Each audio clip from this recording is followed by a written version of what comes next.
வணக்கம். இன்று நீங்கள் எங்களுடன் பகிர்ந்து கொண்ட உளவியல் குறிப்புகளை வைத்து ஒரு முக்கியமான கேள்வியை ஆராயப் போகிறோம். நாம ஏன் சில நேரங்கள்ல வாழ்க்கையில ஒரு மாதிரி மாட்டிக்கொண்டது போல உணர்கிறோம்? ம். ஒரு சின்ன முடிவுல இருந்து பெரிய வாழ்க்கை மாற்றங்கள் வர நமக்குள்ளேயே நடக்கும் சில கண்ணுக்கு தெரியாத போராட்டங்கள். அது நம்மளை எப்படி பாதிக்குதுன்னு பேசப் போறோம். ஆமா. உங்களுடைய இந்த நோட்ஸ் நம்ம மனதின் ரகசிய அறைகளுக்குள்ள ஒரு டார்ச் லைட் அடிச்சு காட்டுற மாதிரி இருக்கு. உள்ளே போய் என்ன இருக்குன்னு பார்க்கலாமா? கண்டிப்பா. இது வெறும் ஒரு அகாடமிக் விஷயம் இல்ல. உங்களை நீங்களே புரிஞ்சுக்கிறதுக்கான ஒரு கருவி. நாம ஏன் ஒரு மாரி யோசிக்கிறோம், ஏன் ஒரு மாரி நடந்துக்கிறோம்னு தெரிஞ்சுக்க இந்த கலந்துரையாடல் உங்களுக்கு நிச்சயம் உதவும். அப்படியா? உங்க குறிப்புகள்ல இருக்கிற விஷயங்கள் நம்ம மனசுக்குள்ள நடக்கிற சிக்கலான நாடகத்தை ரொம்ப எளிமையா விளக்குது. சரி, அப்போ முதல் விஷயத்துல இருந்து ஆரம்பிக்கலாம். ம். நம்ம மனசே ஒரு பெரிய மர்மம் மாதிரி. இந்த நோட்ஸ் மனச 3 அடுக்குகளா பிரிக்குது. நனவு நிலை, துணை நனவு நிலை, அப்புறம் நனவிலி நிலை. ஆமா. இதுல முதல் நிலை நனவு நிலை, அதாவது கான்ஷியஸ் லெவல். இது ரொம்ப சிம்பிள். நாம இப்போ பேசிட்டு இருக்கோம், நீங்க கேட்டுட்டு இருக்கீங்க. இது எல்லாமே நமக்கு தெரிஞ்சு நடக்குது. இதுதான் நனவு நிலை, இல்லையா? ஆமா. இதுதான் பனிப்பாறையோட நுனி. நம்மளோட உடனடி எண்ணங்கள், உணர்வுகள், நம்ம பார்க்கறது, கேட்கறது எல்லாமே இந்த நிலையில தான் இருக்கு. ஓ, நாம விழித்திருக்கும்போது நம்ம கவனத்துல என்னவெல்லாம் இருக்கோ அதுதான் நனவு நிலை. இது நம்ம மனசோட மொத்த இயக்கத்துல ஒரு 10% தான் இருக்கும்னு ஃப்ராய்ட் சொல்றார். வெறும் 10% தானா? ஆமா. ஓகே. அப்போ அடுத்தது துணை நனவு நிலை, சப்கான்ஷியஸ் லெவல். இது கேக்குறதுக்கு நம்ம கம்ப்யூட்டர்ல இருக்கிற RAM மாதிரி இருக்கு. அதாவது தகவல் அங்கதான் இருக்கு, ஆனா நாம தேடினாதான் கிடைக்கும். சரியா? அருமையான உவமை. மிக சரியா சொன்னீங்க. அது நம்ம நினைவோட கிடங்கு மாதிரி. எல்லா தகவலும் அங்கேதான் இருக்கும். ஆனா நாம அதை ஆக்டிவா யோசிக்க மாட்டோம். ம். ஒரு சின்ன தூண்டுதல் கிடைச்சா போதும், அது உடனே நனவு நிலைக்கு வந்துடும். உதாரணத்துக்கு. உதாரணத்துக்கு, உங்க முதல் நாள் ஸ்கூல் டீச்சர் பெயர் என்னன்னு கேட்டா ஒரு நிமிஷம் யோசிப்பீங்க. ஆனா சட்டுன்னு ஞாபகம் வந்துடும். ஆமா ஆமா. அந்த பெயர் இவ்ளோ நாளா துணை நனவு நிலையில தான் இருந்திருக்கு. சரி.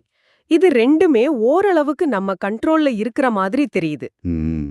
ஆனா இந்த மூன்றாவது நிலை, நனவிலி நிலை, அன்கான்ஷியஸ் லெவல், இதுதான் எனக்கு கொஞ்சம் திகிலா இருக்கு. புரியுது. நமக்கு தெரியாம, நம்ம கண்ட்ரோல்ல இல்லாம, நம்ம மனசோட ஒரு பகுதி நம்மள இயக்கிக்கிட்டு இருக்குன்னு சொல்றது கொஞ்சம் நம்ப கஷ்டமா இல்லையா?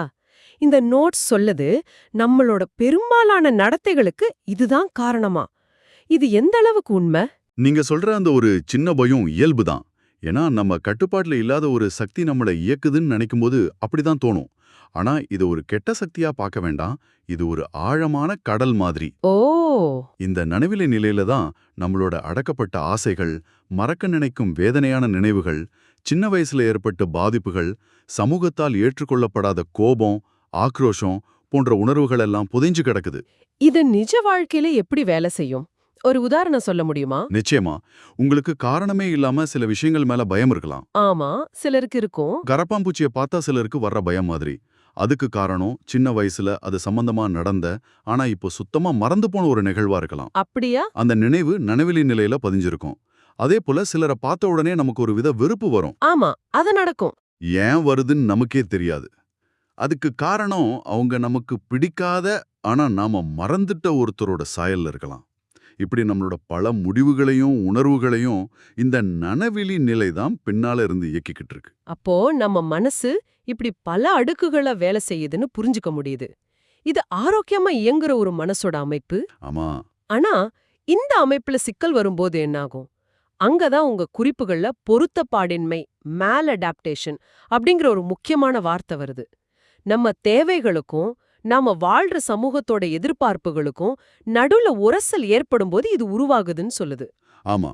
பொருத்தப்பாடின்மைங்கிறது ஒரு இணக்கமின்மை நிலை. ஒரு செடி வளர சரியான வெளிச்சமோ தண்ணீரும் தேவை. ம். அது கிடைக்காத போது அந்த செடி வாடி போகும் இல்லையா?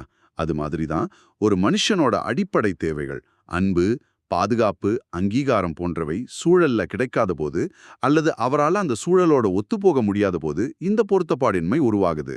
ஓ, இது ஒரு தோல்வி இல்ல, இது ஒரு சமிக்ஞை. ஏதோ ஒன்று சரியில்லை என்பதற்கான அலாரம். இந்த நிலைக்கு என்னென்ன காரணங்கள் இருக்கலாம்னு உங்க குறிப்புகள்ல பட்டியலிட்டிருக்காங்க. உளவியல் காரணங்கள், மன அழுத்தம், தாழ்வு மனப்பான்மை, இதெல்லாம் புரியுது. ஆமா.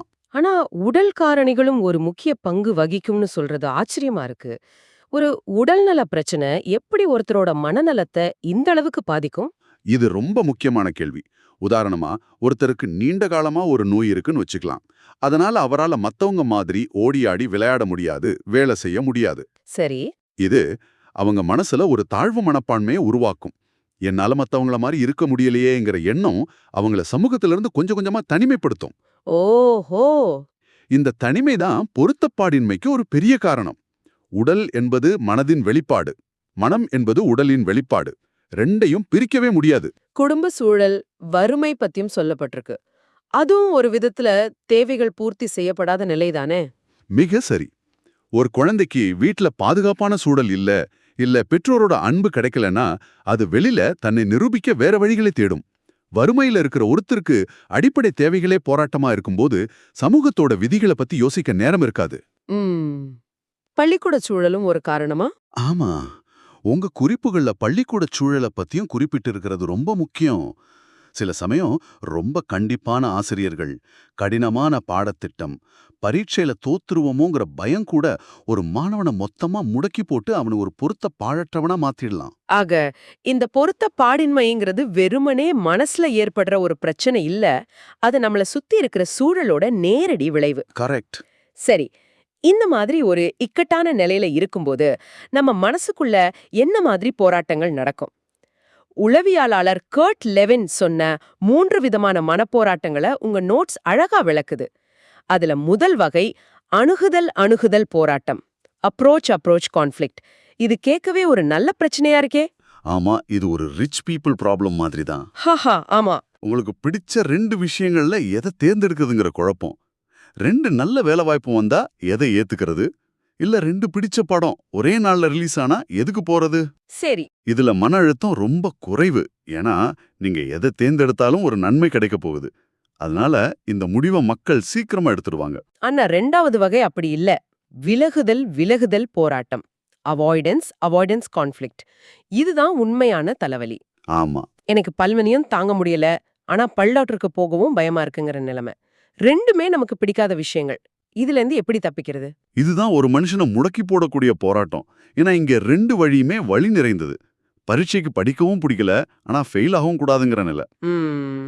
இந்த மாதிரி நேரத்துல மக்கள் என்ன செய்வாங்கன்னா, முடிவெடுக்காதையே தள்ளி போட்டுட்டே போவாங்க. படிக்கவும் மாட்டாங்க, பரீட்சையை பத்தியும் யோசிக்காம இருக்க முயற்சி பண்ணுவாங்க. ஓ. இதனால மன அழுத்தம் அதிகமாகிட்டே போகுமே தவிர பிரச்சனை தீராது. இதிலிருந்து தப்பிக்கிறது தான் ரொம்ப கஷ்டம். அப்போ 3வது வகை அணுகல் விலகல் போராட்டம், அப்ரோச் அவாய்டன்ஸ் கான்ஃப்ளிக்ட். உங்க நோட்ஸ் படி இதுதான் நம்ம அன்றாட வாழ்க்கையில நம்ம அதிகம் சந்திக்கிற போராட்டமா. ஆமா, ஒரு விஷயத்துல நன்மையும் இருக்கும், தீமையும் இருக்கும். இதுதான் பெரிய குழப்பமே. கரெக்ட். இதுதான் நிஜ வாழ்க்கையின் பிரதிபலிப்பு. ஏன்னா வாழ்க்கையில எதுவுமே 100% நல்லதும் இல்ல, கெட்டதும் இல்ல. சரிதான், உங்களுக்கு பதவி உயர்வு வேணும், அணுகல். ஆனா அது கூடவே வர்ற அதிக பொறுப்பும் டென்ஷனும் வேண்டாம், விலகல். ஆமா.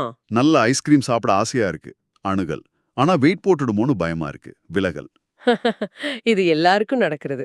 ஒரே இலக்கு தான், ஆனா அதுவே நம்மள ஈர்க்கவும் செய்யுது, பயமுறுத்தவும் செய்யுது. இந்த இழுபறி நிலையில தான் நாம பல சமயம் சிக்கிக்கிறோம். இந்த மன போராட்டங்கள், பொருத்தப்பாடின்மை எல்லாம் நீண்ட நாள் நீடிக்கும் போது என்ன ஆகும்? உங்க குறிப்புகள்ல அடுத்ததா நெறிப்பிரள் நடத்தை, டெலிங்க்வன்சி பத்தி பேசப்பட்டிருக்கு. இது வெறும் குறும்புத்தனமா இல்ல அதுக்கும் மேலையா? இது நிச்சயமா குறும்புத்தனம் இல்ல. நெறிப்பிரள் நடத்தைங்கிறது தொடர்ச்சியா சமூக விதிகளை மீறுகிற ஒரு நடத்தை முக. ஓ. சின்ன சின்ன திருட்டு, பொய் சொல்றது, ஸ்கூலுக்கு மட்டம் போடுறதுல ஆரம்பிச்சு மத்தவங்கள தாக்குறது, பொது சொத்துக்களுக்கு சேதம் விளைவிக்கிறது வரைக்கும் போகும். இதுக்கு என்ன காரணம்? இதுக்கு அடிப்படையான காரணம் நாம முன்னாடி பேசின தேவைகள் பூர்த்தி செய்யப்படாததுதான். ஒருத்தனுக்கு சரியான வழியில அங்கீகாரம் கிடைக்காத போது அவன் தப்பான வழியில அதை தேட ஆரம்பிக்கிறான். இது ஒரு விதத்துல என்னை கவனிங்க, எனக்கு உதவி தேவைன்னு கேட்கிற ஒரு அபயக்குரல். இது எல்லாத்தையும் இணைச்சு பார்க்கும்போது ஒரு விஷயம் புரியுது. நம்ம மனசு இந்த அழுத்தத்திலிருந்து தப்பிக்க ஏதோ ஒரு வழியை தேடுது. ஆமா, நெறிப்பிரள் நடத்தைங்கிறது அப்படி ஒரு தவறான வழி. இது மாதிரி நம்ம மனசே நமக்கு தெரியாம நம்மள இந்த வழியிலிருந்து காப்பாத்திக்க சில தந்திரங்களை செய்யுமா?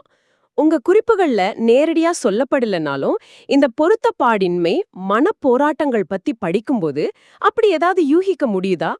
ரொம்ப அருமையான ஒரு கோணத்துல யோசிக்கிறீங்க. நீங்க சொல்றது 100க்கு 100 உண்மை.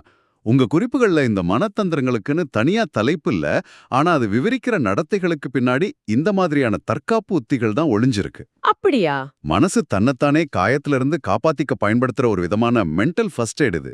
ஓ, அந்த நோட்ஸ்ல இருந்து ஒரு உதாரணத்தை சொல்லுங்களேன். நிச்சயமா. இப்போ ஒரு மாணவன் பரீட்சையில தோல்வி அடைஞ்சிட்டான்னு வச்சுப்போம். சரி. நான் சரியா படிக்காதது தான் காரணம்னு ஒத்துக்கிறது அவனோட தன்மானத்துக்கு, அதாவது ஈகோவுக்கு வலிய தரும். அதனால அவனோட மனசு என்ன செய்யும்? அந்த பழிய மத்தவங்க மேல போடும். ஆ, ஆசிரியர் சரியாவே பாடம் நடத்தல, கேள்வித்தாள் ரொம்ப கஷ்டமா இருந்துச்சுன்னு சொல்றது. இதுக்கு ப்ரொஜெக்ஷன்னு பேரு. ஓ, அப்போ பிரச்சனைய எதிர்கொள்ளாம அதுக்கு ஒரு சப்பக்கட்டு கட்டுற மாதிரி. ஆமா. அப்படி செய்யும்போது தற்காலிகமா அந்த தோல்வியோட வலியிலிருந்து அவன் தப்பிச்சிடுறான். வேற என்ன மாதிரி தந்திரங்கள் இருக்கு? இன்னொரு உதாரணம், குடும்பத்துல ஏற்படுற ஒரு பெரிய பிரச்சனை, இல்ல ஒரு துக்கமான நிகழ்வு. அத நம்ம மனசால தாங்கிக்க முடியலனா, அது நடக்கவே இல்லங்கிற மாதிரி, இல்ல அத பத்தி சுத்தமா மறந்துட்ட மாதிரி மனசோட ஆழத்துக்கு அத தள்ளிடும். இதுக்கு ரிப்ரெஷன்னு பேரு. இது ஒரு விதத்துல நல்லது மாதிரி தெரியுதே. ஆமா, மேலோட்டமா பார்க்கும்போது ஒரு நல்ல விஷயம் மாதிரி தெரியலாம். ஆனா அந்த அடக்கப்பட்ட உணர்வு நனவிலி நிலையில இருந்துகிட்டு நமக்கு தெரியாமலே நம்ம நடத்தைகளை பாதிக்கும். திடீர்னு வர்ற கோபம், காரணமில்லாத கவலைகள்லாம் இது ஒரு காரணமா இருக்கலாம். அப்போ இந்த தற்காப்பு நடத்தைகள் எல்லாம் ஒரு வலி நிவாரணி மாத்திர மாதிரி தான். வலிய குறைக்குமே தவிர நோயை குணப்படுத்தாது, இல்லையா? மிக சரியான வார்த்தை. இது தற்காலிகமான ஒரு சமாளிப்பு தான். மூல பிரச்சனைய, அதாவது அந்த மனப்போராட்டத்தையோ பொருத்தப்பாடின்மையோ சரி செய்யாம இந்த தந்திரங்களை மட்டுமே நம்பி வாழ்ந்தா நீண்ட காலத்துல அது மனநலத்துக்கு பெரிய பாதிப்பு உண்டாக்கும். இந்த கலந்துரையாடலை எல்லாம் தொகுத்து பார்க்கும்போது எனக்கு ஒரு பெரிய புரிதல் கிடைக்குது. மனநலம்ங்கிறது வெறும் மனநோய் இல்லாத நிலை மட்டும் கிடையாது. இல்லவே இல்ல. அது நம்மளோட தேவைகளுக்கும் நாம வாழ்ற உலகத்தோட யதார்த்தத்துக்கும் நடுவுல ஒரு சமநிலையை உருவாக்குற கலை. அருமையா சொன்னீங்க. இந்த பொருத்தப்பாடின்மை, மனப்போராட்டங்கள் எல்லாம் ஏதோ ஒரு சிலருக்கு மட்டும் வர்ற விசித்திரமான பிரச்சனைகள் இல்ல. இது மனுஷனா பிறந்த எல்லாரும் சந்திக்கிற இயல்பான விஷயங்கள். ஆமா. இந்த புரிதலோட மிக முக்கியமான அம்சம் என்னன்னா, இது நம்ம கிட்டயும் மத்தவங்க கிட்டயும் ஒரு விதமான கருணைய வளர்க்கும். அது எப்படி? ஒருத்தர் கோவமா நடந்துக்கும் போது அவன் கெட்டவன்னு முத்திர குத்துறதுக்கு பதிலா அவனுக்குள்ள என்ன போராட்டம் ஓடிக்கிட்டு இருக்கோ ஒரு நிமிஷம் யோசிக்க வைக்கும். இந்த ஒரு சின்ன பார்வை மாற்றம் போதும், நம்ம உறவுகளை பார்க்கிற விதமே மாறிடும். அருமை. இந்த நோட்ஸ வச்சு நாம பேசின விஷயங்கள் மனச பத்தின ஒரு புதிய பார்வைய தருது. ஆமா, இது ஒரு முக்கியமான சிந்தனைய நமக்குள்ள விட்டுட்டு போகுது. சொல்லுங்க. உங்க குறிப்புகள்ல நாம விரிவா பேசின அந்த அணுகுதல் விலகுதல் போராட்டத்தை எடுத்துக்கலாம். உங்க அன்றாட வாழ்க்கையில ஒரு சின்ன விஷயத்துல கூட இந்த போராட்டத்தை நீங்க உணர்ந்திருக்கீங்களா? காலையில அலாரம் அடிக்கும்போது இன்னும் 5 நிமிஷம் தூங்கணுங்கிற ஆசை, அணுகுதல். ஆனா ஆபீஸ்க்கு லேட் ஆயிடுமேங்கிற பயம், விலகுதல். ஆமா, தினமும் நடக்குது. இதுல ஆரம்பிச்சு நீங்க ரொம்ப நாளா தள்ளி போட்டுட்டு வர்ற ஒரு வேலையை யோசிச்சு பாருங்க. அந்த வேலையை முடிச்சா கிடைக்க போற நிம்மதி, அணுகுதல். ஆனா அதை செய்யறதுக்கு தேவைப்படுற உழைப்பு, விலகுதல். இப்படி ஒரே நேரத்துல ஒரு விஷயத்தை விரும்பவும் தவிர்க்கவும் நினைக்கிற தருணங்களை நீங்க அடையாளம் கண்டு அந்த 2 எதிர்சக்திகளுக்கும் பெயர் கொடுத்தாலே உங்களை எது இவ்வளவு நாளா முடக்கி போட்டிருந்ததுன்னு ஒரு புது வெளிச்சம் கிடைக்கும். அந்த வெளிச்சம்தான் அடுத்தடி எடுத்து வைக்கிறதுக்கான முதல் படி.